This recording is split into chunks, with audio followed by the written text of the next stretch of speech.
The Lord be with you. And with your spirit. A reading from the Holy Gospel according to Matthew. Glory to you, Lord.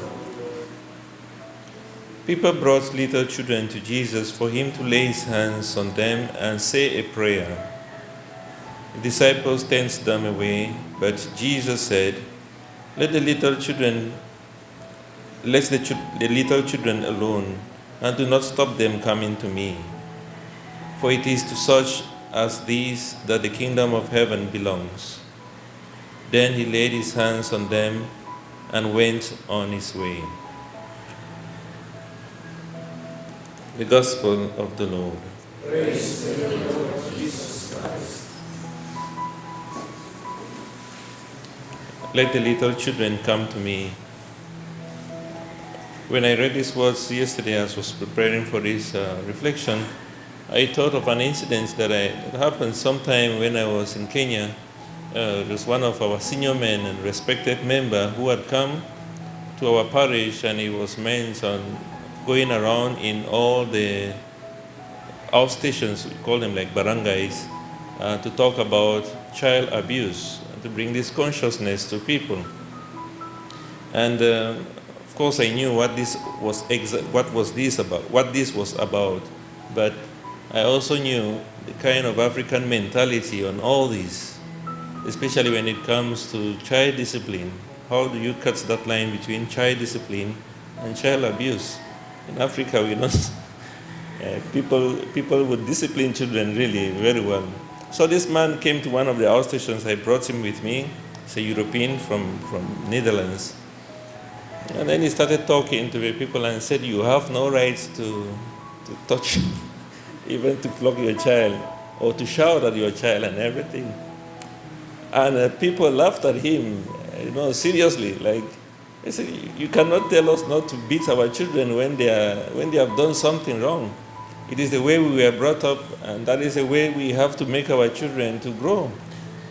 I was sitting in the middle somehow. Not like sitting in the middle of them, but I could understand what he wanted to talk about, but I could also see the side of Africa that allows us to discipline children, to even to flog children, to make them kneel down, or to raise their hands and to kneel down for hours and hours, or to do something that will make them never to repeat something that they did wrong. But this was completely unacceptable in the mind of a European. And I was left in the middle there thinking, where do we stand in all this? But I think to one extent it's so important that we respect the rights of children, that we are not supposed to abuse children in that way, that we are supposed to make them grow, not being traumatized because of something that happens long time ago.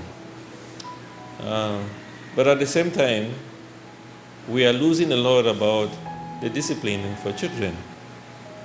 We are brought up in a very cruel situation.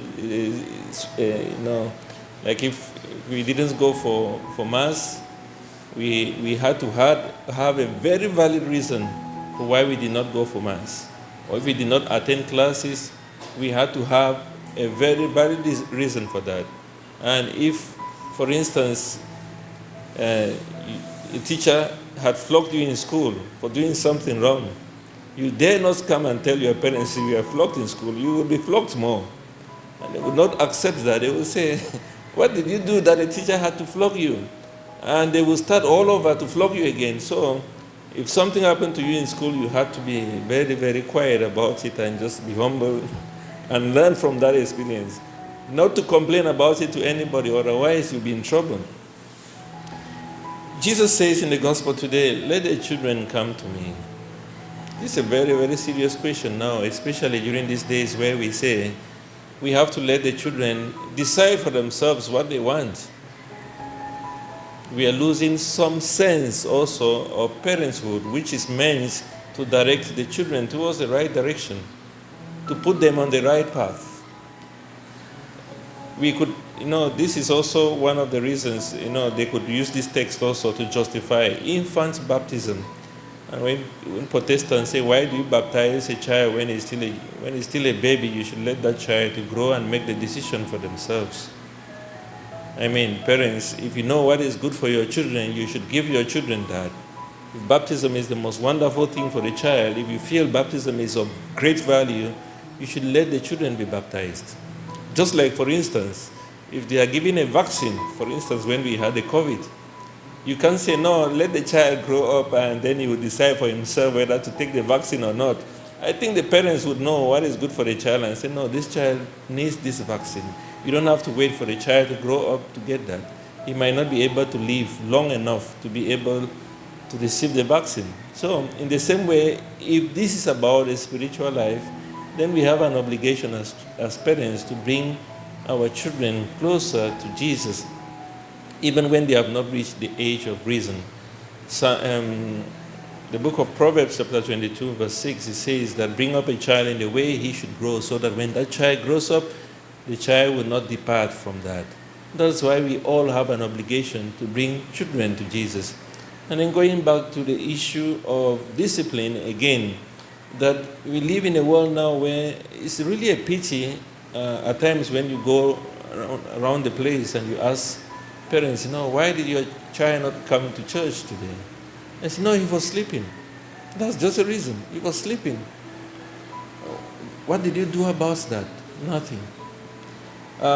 Yesterday, I think 2 days ago, I was just moving around and I saw one boy with earrings, He used to be a very good-looking boy here. He's putting up earrings on the ears, and I asked the mother, why do you allow this child to be putting earrings? He's a boy.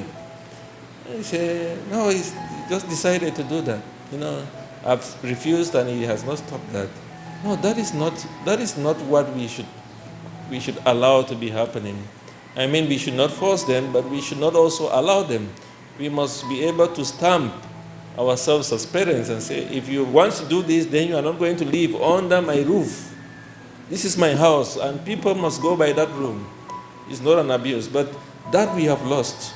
And that is why our children have gone wild, because they have nobody teaching them, nobody telling them what to do.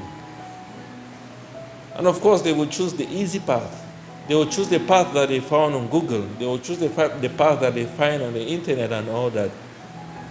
Jesus says, let the children come to me. In other words, bring the children to me. Are we doing that? And now when we talk about children, it does not just really mean babies. We also mean people maybe who are ignorant, people who are going through situations that they feel they are very confused whether to believe or not. People who are going through, people who have no sense of God. How can you bring them back to Jesus? This is what Jesus is inviting us to do. Let the children come to me. Do not stop them. Do not stop them. And so we have an obligation, brothers and sisters, to be able to stand especially for our children and help them. Because the society is very, very strong. It's pulling them so much. And if we are not really alert, we are going to lose our children very fast.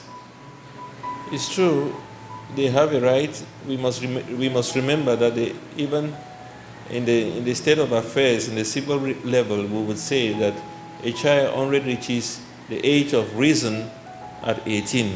Okay?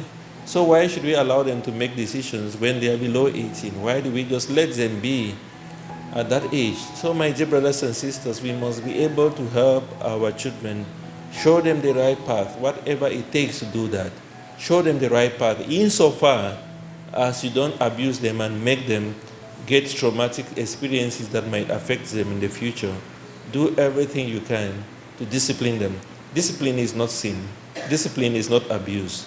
We must be able to draw that line and be able to help our children come back to Jesus, because he wants them to come to himself.